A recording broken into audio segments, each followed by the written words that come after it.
नमस्ते, मेरा नाम है आयुषी दत्ता। नमस्ते, मेरा नाम है अनुराधा दत्ता। आज हम ऑर्गन डोनेशन के बारे में कुछ बात करना चाहेंगे क्योंकि हम लोगों का भी ट्रांसप्लांट हुआ है। मम्मी का ट्रांसप्लांट हुआ है 2013 में और मैंने किडनी डोनेट की है। तो आज 7 साल हो गए हैं हमको ट्रांसप्लांट के और हम दोनों स्वस्थ हैं, फिट हैं।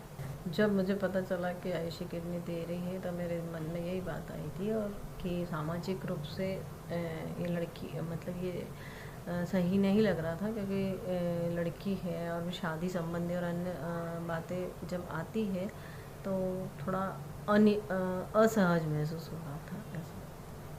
पर फिर भी सब कुछ सोच समझ के, अपने सर्जन से बात करके, दूसरे पेशेंट्स से बात करके, फाइनली कैसे भी करके हमने मम्मी को कन्विंस कर लिया कि मैं किडनी डोनेट करूँगी।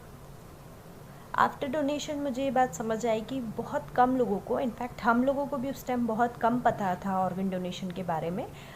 तो मुझे ऐसा फ़ील हुआ कि क्योंकि मैंने इस चीज़ है, मैं दूसरे लोगों को भी इस बारे में बताऊं ताकि शायद जो प्रॉब्लम्स हमें फ़ेस करनी पड़ी थी वो दूसरे लोगों को फ़ेस ना करनी पड़े।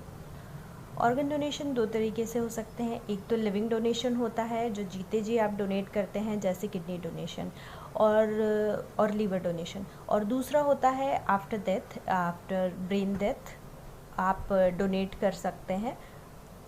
तो हम लोगों को यही बताते हैं कि जीते जी ना सही, पर आप अपने मरने के बाद आप अपने ऑर्गन्स को डोनेट कीजिए ताकि आप बहुत सारे लोगों की आप ज़िंदगी बचा सकते हैं। कहा जाता है कि एक इंसान कम से कम 8 लोगों की ज़िंदगी बचा सकता है यदि वो आफ्टर डेथ ऑर्गन डोनेशन करते हैं तो। और आप सिर्फ 8 लोगों की ज़िंदगियाँ नहीं बचा रहे हैं, आप 8 परिवारों की ज़िंदगियाँ बचा रहे हैं। मेरे ख्याल से इससे बड़ी इंसानियत और कुछ नहीं होती।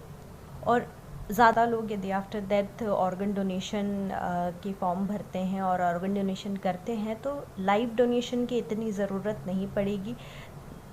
सो दैट हम लोगों ने जो प्रॉब्लम्स फेस की है, जो कई सारे लोग प्रॉब्लम्स फेस करते हैं, वो हर किसी को शायद आगे फ्यूचर में ना करें। हमें भी अब 7 साल हो चुके हैं किडनी डोनेशन के, पर हम दोनों अब फिट हैं और अच्छे से अपनी लाइफस्टाइल जैसे नॉर्मली कैरी करते हैं वैसे ही कर रहे हैं। इनफैक्ट मम्मी लास्ट ईयर ही रिटायर हुई है 31 दिसंबर को।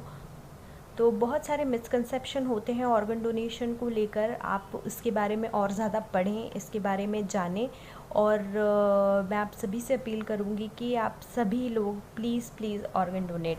ऐसे मिसकंसेप्शन हैं लोगों के मन में कि किडनी डोनेशन के बाद काफ़ी कुछ ज़िंदगी बदल जाती है, आप बीमार रहते हैं या आप नॉर्मल लाइफस्टाइल कैरी नहीं कर पाते हैं, पर ऐसा कुछ भी नहीं है। आप लाइव एग्जांपल देख ही रहे हैं। जैसी नॉर्मल लाइफ हम लोग पहले जीते थे वैसे ही अभी भी कर रहे हैं। मेरे लिए तो सब कुछ नॉर्मल ही है क्योंकि मैं डोनर हूँ। मम्मी के लिए ऑब्वियसली क्योंकि वो पेशेंट हैं तो उनसे रिलेटेड उनको मेडिसिन्स लेनी है, खाना क्या खाना है नहीं खाना है, इसमें थोड़े से प्रिकॉशंस लेने रहते हैं। जिस बात को लेके मैं शंका में थी या घबराई थी कि सामाजिकता क्या होती है, लड़की अगर किडनी डोनेट करती है तो विवाह संबंधी समस्या आती है, ये एक सोच थी मेरी। परंतु आयुषी मेरी बेटी का विवाह हो चुका है अभी, और उसने उसी लड़के से शादी की जिसने उसके किडनी देने पे किसी तरह का एतराज़ नहीं किया, बल्कि उसने गर्व किया कि हम मतलब ऐसे